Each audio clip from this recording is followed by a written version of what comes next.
So, did you know that based on just 2 questions, I can predict with 90% accuracy whether or not you and your partner will reconcile after an affair? It's surprising, but it's true. Let me explain a little bit. You know that my colleagues and I surveyed 5,783 individuals about affairs. We did 2 surveys. We did one for straying partners, those who had cheated in the relationship, and one for betrayed partners, those who were hurt by an affair. We gathered all that data and we started to analyze it.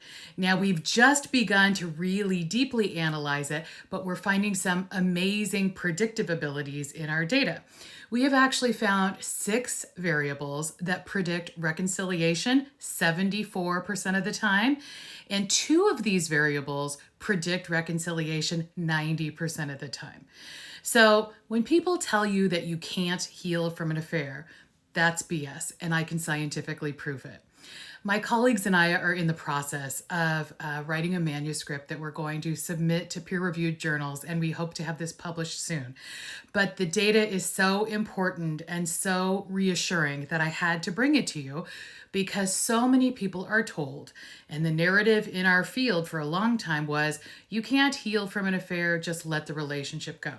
So I want to really challenge that because I know it's not true, and now I can scientifically prove that it's not true.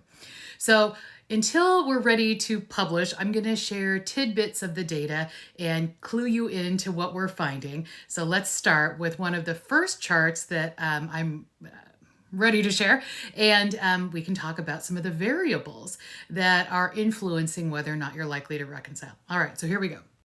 Okay, so here is the first chart that I want to point out to you. And the reason I want to show this to you, I know you can't read the labels, is to show you how big and wide that top bar is.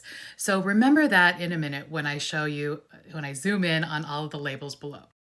So this is that same chart zoomed in, and now you can read up and down what the variables are that predict whether or not somebody's going to reconcile. The one at the top corresponds to that big long bar you saw in the previous chart, partner in love. That tells us that if a person is still in love with their partner, even though they had the affair, they are very likely to reconcile. The second bar that you see says AP in love. If somebody was not in love with their AP during the affair, that also predicts reconciliation. Age is the third most important variable, and for that I'm going to have to do a whole separate video because there's some interesting things we see with age. People who are very young versus very old they're not really that old, I'm almost that age. Older in the data tend to reconcile at higher rates than people who are kind of at the midpoint. So I'll explain more. Then people who saw affairs as an addiction or who experienced limerence were more likely to reconcile. So more on all of this, but these are the variables that we're seeing as predictors of whether or not you can reconcile after an affair. So tell me what you think about all this. I can't wait to share more with you. I'm just so excited.